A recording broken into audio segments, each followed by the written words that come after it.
जैसा कि आपको पता है इससे पहले अपनी एक क्लास हो चुकी है फिजिक्स की, जिसमें मैंने आपको 14 क्वेश्चन करवाए थे।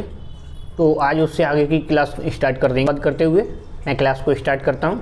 तो आप पहले मैं आपको 14 क्वेश्चन कल के 14 क्वेश्चन रिपीट जल्दी से रिवाइज करा देता हूँ, जिससे कि आपको याद करने में आसानी होगी। उसके बाद अपन 14 के आगे जो भी क्वेश्चन करेंगे वो डिटेल में करेंगे। चलिए अपनी क्लास स्टार्ट करते हैं।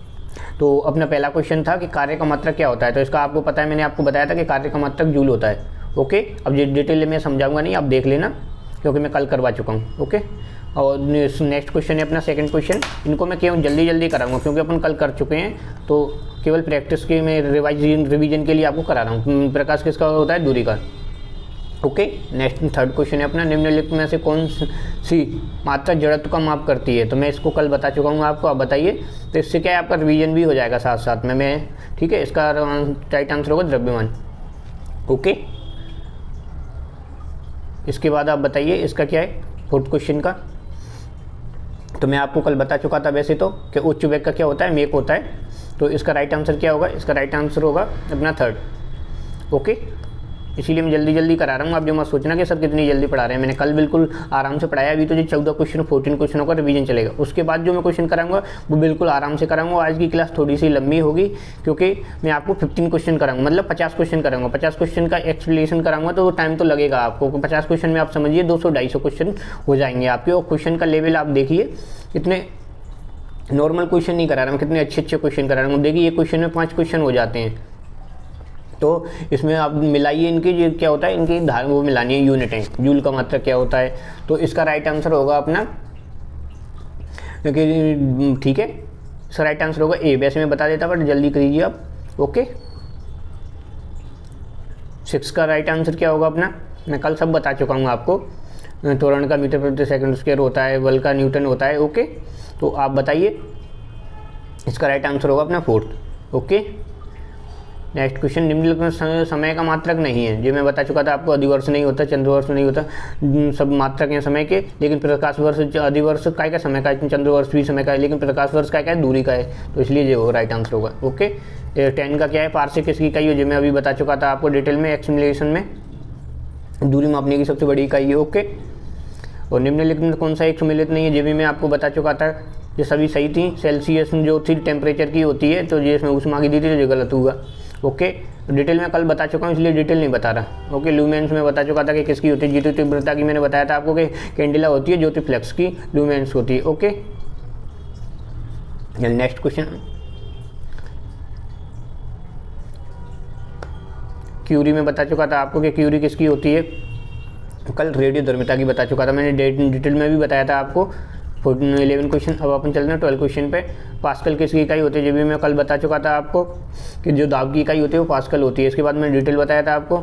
चलिए 13 क्वेश्चन पे, कैंडेला किसकी मात्रा होती है, तो अभी बताया था मैंने आपको इससे पहले क्वेश्चन में कि ज्योति तीव्रता की जो इकाई होती है वो कैंडेला होती है। ओके, तो इसका राइट आंसर हो जाएगा ज्योति तीव्रता। अब आता है अपना 14 क्वेश्चन, जूल निम्नलिखित में किसकी इकाई होती है। तो कल मैं जो बता चुका था कि जूल किसकी इकाई होती है, ऊर्जा की होती है। ओके, तो अजय इतने अपने कल के रिवीजन हो गए। कल की वीडियो जिसने नहीं देखी, जिसको डिटेल देखना हो वो कल की वीडियो देख सकता है, मैंने अच्छे से एक्सप्लेनेशन किया है। अब चलिए हम आज की अपनी वीडियो स्टार्ट करते हैं और यहाँ से आगे मैं बिल्कुल आपको अच्छे से आराम से क्वेश्चनों का एक्सप्लेनेशन करवाऊंगा, व्याख्या करवाऊंगा। ओके, अगर वीडियो अच्छी लग रही हो आपको तो प्लीज़ मेरे चैनल को शेयर कीजिए और सब्सक्राइब कीजिए। मैं आगे भी आपको कंप्लीट साइंस करवा दूंगा ऐसे ही। अगर थ्योरी चाहते हो तो मैं थ्योरी भी करवा दूंगा, बट आपको केवल सपोर्ट करना है मेरा। ओके, चलिए नेक्स्ट क्वेश्चन 15, मात्रकों की अंतर्राष्ट्रीय पद्धति कब लागू हुई थी।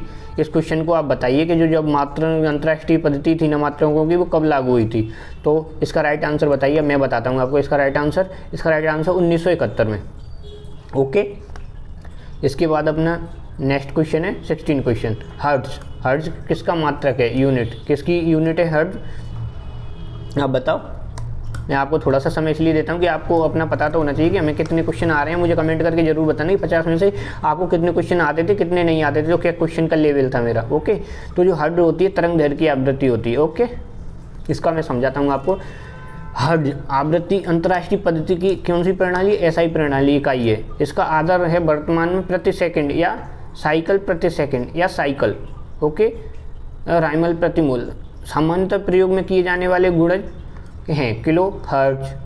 कितना होता है, 1 किलो हर्ट्ज बड़ा होता है 10⁻³ मेगा हर्ट्ज कितना होता है 10⁶, गीगा हर्ट्ज कितना होता है 10⁹, और टेरा हर्ट्ज होता है 10⁻12। ये भी आपको बहुत इंपॉर्टेंट है कि आपको याद रखना चाहिए।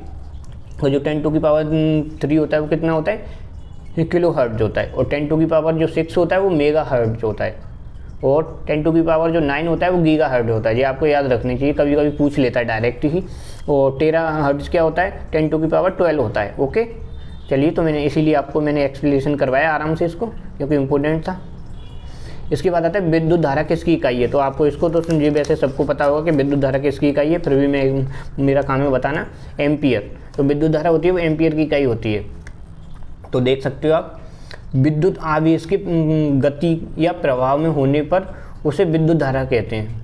क्या? इलेक्ट्रिक करंट कहते हैं। विद्युत धारा इलेक्ट्रिक करंट एक ही बात है। इसकी एसआई इकाई क्या होती है? एम्पियर होती है। 1 कूलम प्रति सेकंड की दर से प्रवाहित विद्युत आवेश को 1 एम्पियर कहते हैं। क्या कहते हैं? इसकी डेफिनेशन क्या? 1 कूलम प्रति सेकंड की दर से प्रवाहित विद्युत आवेश को 1 एम्पियर धारा कहते हैं। ओके, आपको डेफिनेशन भी याद हो गई होगी। चलिए नेक्स्ट क्वेश्चन। तो अपना नेक्स्ट क्वेश्चन है 18। एसआई पद्धति में लेंस की क्षमता का मात्रक क्या होता है? इसको आप बताइए। इसका राइट आंसर होगा अपना डायोप्टर वैसे तो। ओके, तो डायोप्टर जो या डायोप्टर वो भी लोग तो इस लेंस की प्रकाशीय शक्ति का मात्रक होता है। ओके, किसी लेंस की फोकस दूरी f हो तो उसकी प्रकाशीय शक्ति कितनी होगी? 1/f डायोप्टर होगी। ओके, उत्तल लेंस के लिए डायोप्टर धनात्मक होता है और अवतल लेंस के लिए ऋणात्मक होता है। इस चीज़ को बहुत नोट कर लीजिए आप कहीं पर, कि जो डायोप्टर की उत्तल लेंस के जो डायोप्टर कितना होता है धनात्मक होता है, अवतल लेंस का कितना होता है ऋणात्मक होता है। वो कभी भी आपसे पूछ सकता है लेंस की शक्ति को, कि डायोप्टर की उत्तल लेंस की कितनी होती है डायोप्टर, और अवतल लेंस की कितनी होती है, तो ऋणात्मक और धनात्मक होती है। ओके, नेक्स्ट क्वेश्चन है 20 क्वेश्चन अपना, कि डेसिबल मापने के लिए निम्नलिखित में से क्या लाया जाता है? डेसिबल को जो नापते हैं, डेसिबल क्या होता है पता है आपको? तो इस सभी को पता होगा, जो वातावरण में ध्वनि की जो इकाई होती है ना, वो तो डेसिबल में मापी जाती है। ओके, डेसिबल का गुणक की इकाई जो ध्वनि मापने के लिए प्रयुक्त की जाती है। ओके, अपना नेक्स्ट क्वेश्चन है एम्पियर नापने के लिए किसका अभी बताया था, ये पहले हो चुका है। एम्पियर नापने के लिए करंट की इकाई क्या होती है? एम्पियर। ये करंट कह लो या विद्युत धारा कह लो, एक ही बात होती है। एम्पियर लघु परपथ में चिन्ह एक के रूप में प्रदर्शित किया जाता है। विद्युत धारा या विद्युत आवेश को की मात्रा प्रति सेकंड की इकाई होती है। एम्पियर एसआई मूल इकाई है। इसका नाम विद्युत चुंबकत्व को खोजने वाले वैज्ञानिक आंद्रे मैरी एम्पियर के नाम पर रखा गया था। अगर आपसे कोई पूछे ना कि एम्पियर नाम किस वजह से रखा गया, या किसी एग्जाम में आता है, तो आप बता सकते हो आंद्रे मैरी जी थे, उनके नाम पर एम्पियर रखा गया। ओके, अपना नेक्स्ट क्वेश्चन है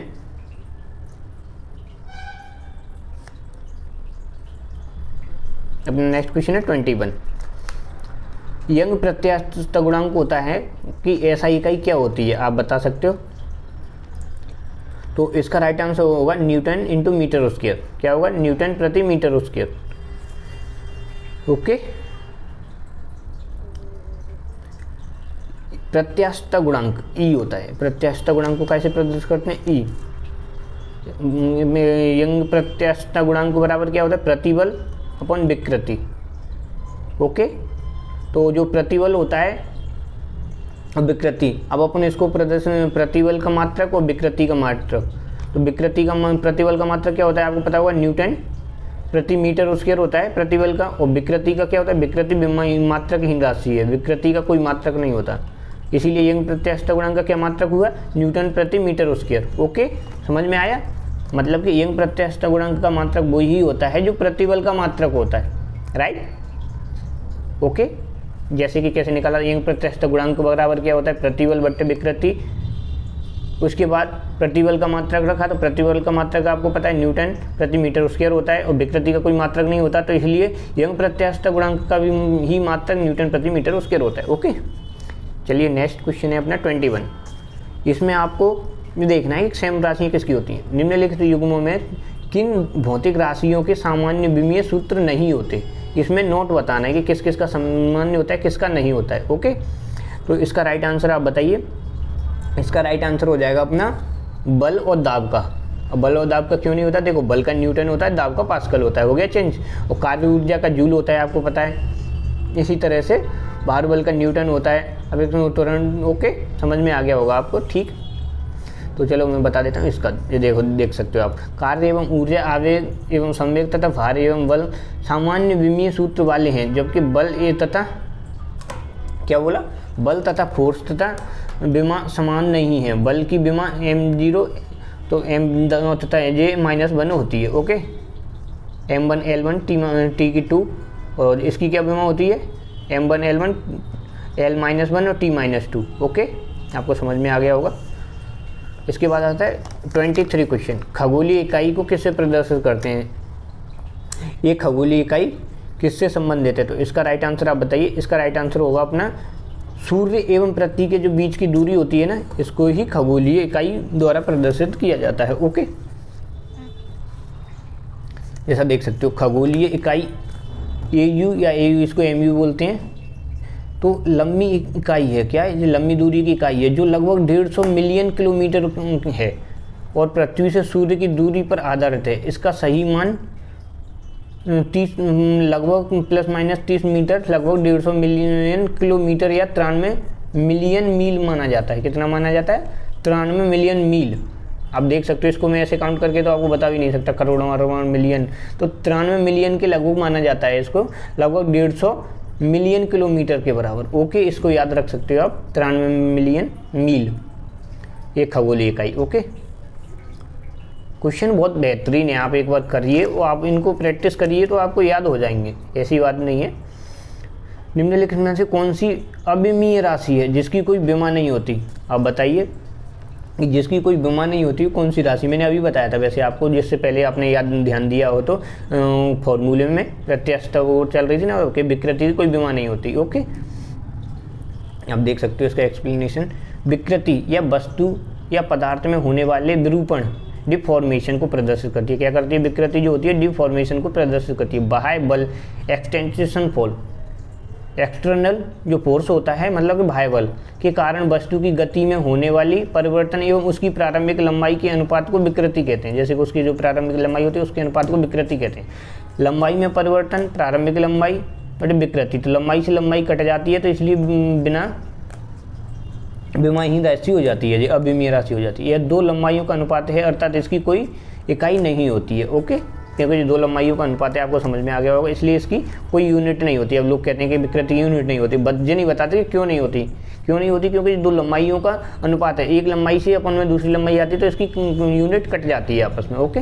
नेक्स्ट क्वेश्चन है अपना, निम्नलिखित में से कौन एक सदिश राशि नहीं है, आप बताइए इसका क्वेश्चन। ये तो सभी को पता होगा सदिश राशि, इसमें आप देख सकते हो कि द्रव्यमान जो है अदिश राशि है, ओके। जिस भौतिक राशि में मात्रा तथा दिशा दोनों निहित होते हैं उन्हें सदिश राशि कहते हैं। अदिश राशियाँ उदाहरण के लिए सदिश राशियाँ कौन कौन सी अपनी, वेग, बल, संवेग, ओके, त्वरण वगैरह भी होती हैं जो आपको पता होगा। तो नेक्स्ट क्वेश्चन है अपना, अब अदिश राशि कौन सी है, इसमें आपको अदिश बतानी है कि अदिश राशि कौन सी है। तो आपको इसमें भी पता होगा कि अदिश राशि कौन सी है। तो बल आपको अभी देखा था, संवेग भी आपने देखा था सदिश में था, तो ऊर्जा जो होगी अदिश राशि हो जाएगी, ओके।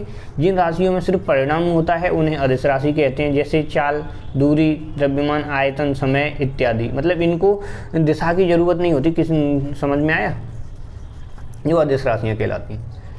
नेक्स्ट क्वेश्चन है अपना, निम्नलिखित में से कौन सी एक सदिश राशि है। अभी मैं आपको बता चुका हूँ कि कौन सी सदिश राशि है, तो आपको बताना चाहिए इसको, तो मैं इससे पहले क्वेश्चन में बता चुका हूँ। इसका संवेग राइट आंसर होगा। जिस भौतिक राशि में परिणाम तथा दिशा दोनों की आवश्यकता होती है उन्हें सदिश राशि कहते हैं। सदिश राशियों के उदाहरण मैं अभी बता चुका था, वही भी हैं वेग, बल और संवेग इत्यादि। इसके बाद फिर से वही क्वेश्चन आएगा, निम्नलिखित कौन सी राशि सदिश राशि नहीं है। तो अभी मैं बता चुका था कि सदिश कौन सी है, तो इसका राइट आंसर क्या होगा, आयतन। अभी जो मैंने तीनों बताए थे, इसका राइट आंसर हो जाएगा सदिश राशि नहीं है जी, क्योंकि आयतन क्या है, अदिश राशि है, ओके। आयतन एक अदिश राशि है। जिन राशियों में सिर्फ परिणाम होता है उन्हें अदिश राशि कहते हैं। चाल, दूरी, द्रव्यमान, आयतन, समय इत्यादि। मतलब चाल भी आपको पता है अदिश राशि होती है, अभी दूरी मैंने बताई, तो द्रव्यमान भी होता है, वो आयतन और समय, ये सब क्या है, अदिश राशि मानी जाती हैं, ओके। अब इसमें फिर आता है अपनी सदिश राशि कौन सी है। तो अभी मैं पहले बता चुका हूँ इसमें, तो इसको भी करने की आपको सदिश राशि को पता होगा। देखो अभी द्रव्यमान बताया था मैंने, समय बताया, लंबाई बताया था, ये क्या था, अदिश राशि थी। सदिश कौन सी अपनी, केवल वेग जो है वो सदिश राशि है, ओके। इसमें डेफिनेशन एक्सप्लेनेशन में तो वही दिया है। इसके बाद फिर से आता है अपन निम्नलिखित में से कौन सा एक व्युत्पन्न परिभाषा नहीं है, समझ सकते हो व्युत्पन्न परिभाषा। तो इसका राइट आंसर क्या होगा, अपन जो द्रव्यमान है ना, द्रव्यमान किसी पदार्थ का वह मूल गुण है जो उस पदार्थ के त्वरण का विरोध करता है। किसका विरोध करता है, त्वरण का। सरल भाषा में द्रव्यमान से हमें किसी वस्तु का वजन और गुरुत्वाकर्षण के प्रति उसके आकर्षण या शक्ति का पता चलता है। इस क्वेश्चन से आपको एक चीज़ समझ में आएगी कि जो चीज वस्तु का द्रव्यमान किस चीज़ से पता चलता है अपन को, वजन और गुरुत्वाकर्षण के प्रति उसके आकर्षण या शक्ति से। जैसे कि धुआं, अब धुएं में न तो वजन होता है ना गुरुत्वाकर्षण, इसीलिए उसको गुरुत्वाकर्षण अपनी ओर आकर्षण नहीं करता, क्या नहीं करता, ना शक्ति होती तो उसमें, इसलिए उसको ऊपर उठा चला जाता है। क्यों, क्योंकि उसको पृथ्वी में क्या होता है, आपको पता है कि पृथ्वी में एक गुरुत्वाकर्षण होता है, वो उस अपनी ओर किसी भी वस्तु में अगर द्रव्यमान होता है तो उसको खींचता है। तो इसीलिए आपको समझ में आया होगा अभी ये अच्छे से, नहीं वैसे आपको लगता होगा कि क्यों। ओके, अभी अपना नेक्स्ट क्वेश्चन है 41।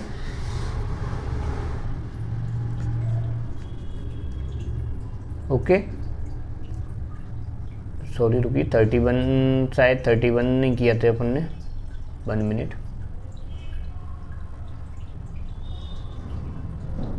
हाँ सॉरी 31 करेंगे अपन ने, 29 तक किए थे, 30 तक किए थे, 31 का अपना राइट आंसर क्या हो जाएगा, त्वरण ज्ञात करने का सूत्र कौन सा होता है। अब आपको इसमें समझ में आना चाहिए कि त्वरण जो होता है अपना क्या होता है, त्वरण होता है अपना, इसको जो अपना न्यूटन का गति का पहला नियम होता है ना, उससे बताते हैं। v बराबर u अपन AT बराबर उससे, तो इसमें v उधर, b उसमें उधर, u माइनस उधर जाता है तो माइनस में पहुंच जाता है, और a से ये अपन t होता है तो a से t निकल के अपन में पहुंच जाता है। तो इसका राइट आंसर क्या होगा, a। ओके, देखो गति का प्रथम समीकरण होता है v माइनस के v upon u plus AT। अब इसमें से u इधर गया तो माइनस में हो गया, अपन a अपन में चला गया तो AT हो गया। एक क्या होता है, त्वरण ज्ञात करने का सूत्र क्या होता है, गति का पहला, न्यूटन का जो पहला नियम है वही होता है। ओके, गति का प्रथम समीकरण। नेक्स्ट क्वेश्चन है, पदार्थ के संवेग और वेग के अनुपात से कौन सी राशि प्राप्त होती है। मतलब क्या बोल रहा है यहाँ बोल रहा है संवेग और वेग के अनुपात से कौन सी राशि प्राप्त होती है, आपको पता होगा। इसका राइट आंसर हो जाएगा द्रव्यमान। अब इसका कैसे, जैसे देखो संवेग क्या होता है, m/v होता है संवेग, m द्रव्यमान हो गया, v वेग हो गया, और वेग का क्या होता है, वेग का अनुपात होता है m/v। तो संवेग और वेग का अनुपात क्या हो जाएगा, m/v बट्टे v। वेग क्या रहा गया, v से v कट जाएगा तो क्या बचा, m। तो संवेग और वेग का अनुपात पदार्थ के द्रव्यमान को बताता है। समझ में आ गया आपको किस प्रकार से। संवेग क्या होता है, m इंटू v, और वेग तो v होता है तो v से v कट गया, इसलिए द्रव्यमान। ओके, प्लांक के अचर में किसका आयाम होता है, जो प्लांक नियतांक होता है उसकी अचर में किसका आयाम होता है। इसका राइट आंसर बताइए आप। इसका राइट आंसर हो जाए कोणीय गति। ओके, इसका राइट आंसर कोणीय गति हो जाएगा। जब अब इसको बताइए आप, जो बहुत अच्छा क्वेश्चन है, मतलब मैं ऐसे एग्जाम्पल लेके आया हूँ कि आपको बिल्कुल समझ में आए, एग्जाम में पूछे जाते हैं। एक लड़की झूले पर बैठी स्थिति में झूला झूल रही है, मतलब कैसे झूल रही है, वो बैठी है और झूला झूल रही है। उस लड़की के खड़े हो जाने पर दोलनों का आवर्त काल पर क्या प्रभाव पड़ेगा, बताइए। उसका आवर्त काल कम हो जाएगा, अधिक हो जाएगा, लड़की की ऊंचाई पर निर्भर करेगा या परिवर्तित रहेगा। तो अगर लड़की खड़ी होगी तो उसका जो आवर्त काल होगा वो कम हो जाएगा। ओके, देख सकते हो आप। अब नेक्स्ट क्वेश्चन है अपना कि घूर्णन करती हुई एक गोल में, मतलब एक जो गोल जो मैं लिखा है इसमें मेज होगा जी, घूर्णन करती है गोल मेज पर अचानक क्या कर रहा है, मतलब ये गोल मेज घूम रही है, उस पर अचानक एक लड़का आकर बैठ जाता है, तो मेज की कोणीय वेग पर क्या प्रभाव पड़ेगा, आप सोचिए, समझ में आ जाएगा कि क्या, मतलब इनके चलिए कोई टेबल घूम रही है, उस पर मैं जाके बैठ जाता हूँ या आप जाके बैठ जाते हो, तो उसका कोणीय वेग क्या होगा, कम ही तो होगा उसका कोणीय वेग, अपने आप ही से, तो कॉमन सेंस की बात है, तो कम हो जाएगा। ओके, 30 क्वेश्चन, यदि किसी चलती हुई वस्तु के वेग को दोगुना कर दिया जाए तो उसकी या उसकी मतलब उसका त्वरण बढ़ेगा या गति, तो इसे आपको राइट आंसर बताना है। उसका त्वरण दोगुना हो जाता है, गतिज ऊर्जा दोगुनी हो जाती है, गतिज ऊर्जा 4 गुनी हो जाती है, भार दोगुना हो जाता है। आप बताइए तो इसका राइट आंसर होगा कि उसकी गतिज ऊर्जा जो होती है 4 गुनी हो जाती है। क्यों? क्योंकि गतिज ऊर्जा उसके वेग के समान वर्ग के समानुपाती होती है। ओके, तो 4 गुनी हो जाएगी। जैसे देख सकते हो किसी चलती हुई वेग को 2 गुना कर दिया जाए तो उसकी गतिज ऊर्जा 4 गुनी हो जाती है। ओके, क्यों हो जाती है? क्योंकि वो उसके के समानुपाती होती है। ओके, वर्ग के। किसी पिंड के द्रव्यमान तथा भार में क्या अंतर होता है? क्यों होता है? ये भी आपको कॉमन सेंस वाली बात है, आप ध्यान से सोचिए। इसीलिए ऐसे ही क्वेश्चन पूछे जाते हैं आजकल वो लल्लू पल्लू क्वेश्चन नहीं पूछ रहे, आजकल थ्योरेटिकल क्वेश्चन पूछता है साइंस में। रेलवे पूरा ही रेलवे SSC, क्योंकि TCS करा रही है, तो TCS क्या है आजकल अच्छे क्वेश्चन पूछती है। अब अच्छे क्वेश्चन में थ्योरेटिकल क्वेश्चन आने लगे हैं। आप देखिए, तो द्रव्यमान परिवर्तित होता है। आपने सुना है कभी कि द्रव्यमान परिवर्तित होता है, जबकि भार स्थिर रहता है। द्रव्यमान स्थिर रहता है, भार परिवर्तित होता है। आपने कई बार सुना होगा कि चंद्रमान पर जाने पर भार कितना हो जाता है? 1/6। और द्रव्यमान क्या होता है? द्रव्यमान स्थिर रहता है। तो राइट आंसर हो जाए किसी भी पिंड के द्रव्यमान भार में अंतर होता है, क्योंकि द्रव्यमान स्थिर रहता है जबकि भार परिवर्तनशील होता है। समझ में आ गया? इसीलिए चंद्रमा पर 1/6 अपना वो हो जाता है। नेक्स्ट क्वेश्चन, किसी भी स्थिर या गतिशील वस्तु की स्थिति और दिशा में तब तक कोई परिवर्तन नहीं होता है जब तक उस पर कोई बाह्य बल न हो। यह किसका उदाहरण है? ये आप सभी को पता होगा, इसकी डेफिनेशन काफ़ी इंपॉर्टेंट है, आप सब लोगों ने पढ़ा होगा। ये गति का प्रथम नियम का उदाहरण है। समझ सकते हो आप कि न्यूटन की गति के प्रथम नियम के अनुसार किसी भी स्थिर या गतिशील वस्तु की स्थिति और दिशा में तब तक कोई परिवर्तन नहीं होता है जब तक उस पर कोई बाह्य बल न हो, सक्रिय न हो। ओके, नेक्स्ट क्वेश्चन, किसी असंतुलित बल द्वारा किसी पिंड में उत्पन्न त्वरण होता है। मतलब किसी असंतुलित बल है, उस पर किसी पिंड में उत्पन्न त्वरण क्या होगा?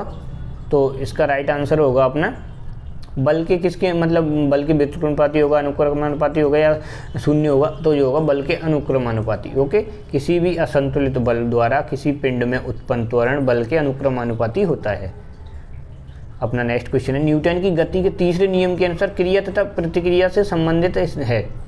हमें हमेशा एक ही वस्तु पर लगने होने चाहिए, तो जो राइट आंसर नहीं होगा, ये रॉन्ग होगा। भिन्न भिन्न वस्तुओं पर लगा होना चाहिए, ये भी कह सकते हो आप। हमेशा भिन्न भिन्न वस्तुओं पर ही लगे होने चाहिए, ये होगा राइट आंसर। कि न्यूटन का जो नियम थर्ड नियम कहता है कि क्रिया के प्रतिक्रिया, तो वो हमेशा अलग अलग वस्तुओं पर रहती है। ओके, जैसे देख सकते हो डेफिनेशन। तृतीय नियम का अर्थ यह है कि किसी वस्तु किसी बल के संगत एक या वस्तु एक और बल जो उसके समान और विपरीत है। न्यूटन ने इस नियम को इस्तेमाल करके संवेग संरक्षण के नियम का वर्णन किया था, लेकिन असल में संवेग संरक्षण एक अधिक मूलभूत सिद्धांत है। कई उदाहरण हैं जिनमें संवेग संरक्षित होता है लेकिन तृतीय नियम मान्य नहीं होता है। मतलब हर जगह तृतीय नियम मान्य नहीं होता। संवेग संरक्षण का नियम की जगह संवेग जो संरक्षण का नियम है वो एक अलग वो टॉपिक है अपना। ये क्या हो जाता है, ये केवल क्रिया प्रतिक्रिया के हिसाब से काम करता है। जैसे कि अलग अलग वस्तुओं में, जैसे कि आप जल में तैरोगे तो आप उतना ही वजन वो हटाओगे तभी तैर सकते हो आप। जितना पानी फोर्स लगा रहा है उतना फोर्स आप पानी पर लगाओ। ओके, समझ में आ गया होगा। अपना 41 क्वेश्चन है, प्रत्येक क्रिया वे विपरीत दिशा में एक प्रतिक्रिया होती है। यह कथन न्यूटन के किसका है? अभी अपन ने समझा था कि यह तृतीय नियम का है। जो कैसे देख सकते हो आप, तृतीय नियम का अर्थ यह है कि किसी बल के संगत न्यूटन के बाह्य बल उसके समान और विपरीत है। न्यूटन ने इस नियम को इस्तेमाल करके संवेग संरक्षण के नियम का वर्णन किया, लेकिन तो वही मैंने अभी बताया आपको, क्रिया प्रतिक्रिया। ओके, समझ में आ गया होगा। अब देखो, जो मैंने अभी जो एग्जांपल दिया था ना, वो जो एग्जांपल आ गया उसी क्वेश्चन के फॉर्म में। जल में तैरना न्यूटन की गति के किस नियम के कारण होता है? तो अब जल में आपने वैसे ये क्वेश्चन कहीं नहीं देखा होगा, बहुत अच्छा क्वेश्चन मतलब एग्जांपल दिया है मैंने। जल में तैरना होता है वो तृतीय नियम के अनुसार होता है। कैसे होता है, जो मैंने अभी समझाया था आपको कि मतलब आप जल आपके ऊपर फोर्स लगाता है। अगर आप उससे कम फोर्स लगा रहे हो तो आप डूब जाओगे। अगर जल जितना फोर्स लगा रहा है आप भी उतना ही फोर्स लगा के जल को उठा रहे हो तो आप तैरते रहोगे। ओके, तो तृतीय नियम था इसका। इसके बाद अपना नेक्स्ट क्वेश्चन है, कोई पिंड तब तक विराम अवस्था में ही बना रहेगा जब तक उस पर बाह्य बल कार्य नहीं करता। यह न्यूटन किस नियम है? तो यह तो अपन को पता ही है कि प्रथम नियम है। कोई भी पिंड तब तक विराम अवस्था में ही बना रहेगा जब तक उस पर बाह्य बल कार्य ना करे। यह कथन न्यूटन का है। ओके, नेक्स्ट क्वेश्चन, बल की परिभाषा आती है न्यूटन के, तो ये तो आपको सबको पता होगा कि बल की परिभाषा जो होती है F बराबर ma होती है, तो सेकंड नियम से। ओके, इसको मैं समझाता हूँ आपको। कोई वस्तु विराम की अवस्था में है तो वो विराम की अवस्था में ही रहेगी। यदि एक समान गति से किसी सीधी रेखा में चल रही है, सीधी गलत लिखा है, सीधी रेखा में चल रही है, तो वो वैसे ही चलती रहेगी जब तक कि उस पर कोई बाह्य बल लगाकर उसकी अवस्था में परिवर्तन ना किया जाए। अर्थात सभी वस्तुएं अपनी प्रारंभिक अवस्था को बनाए रखना चाहती हैं। इसलिए न्यूटन की गति के नियम को जड़त्व का नियम भी कहते हैं। क्या कहते हैं? मतलब जो न्यूटन की गति का दूसरा नियम है उसको जड़त्व का नियम भी कहते हैं। बल वह बाह्य कारक है जिसके द्वारा किसी वस्तु की विराम अथवा गति की अवस्था में परिवर्तन किया जाता है। क्या किया जाता है? अवस्था में परिवर्तन किया जाता है। अतः न्यूटन की गति का प्रथम नियम बल की परिभाषा डेफिनेशन को देता है। बल की डेफिनेशन किससे होती है? न्यूटन की गति के दूसरे नियम से। ओके, अब किसी पिंड उस गुण धर्म को क्या कहते हैं? किसी भी पिंड के उस गुण धर्म को क्या कहते हैं जिससे वह सीधी रेखा में विराम एक समान गति स्थिति में किसी भी परिवर्तन का विरोध करती है? इसका राइट आंसर बताइए आप। तो इसको कहते हैं जड़त्व। अभी अपने पढ़ा था, जो किसी भी चीज़ को गति का विरोध करते हैं उसको क्या कहते हैं? जड़त्व। जड़त्व के कारण ही पिंड अपनी अवस्था परिवर्तन का विरोध करता है। स्थिर है तो स्थिर रहना चाहता है, यदि गतिमान है तो गतिमान रहना चाहता है।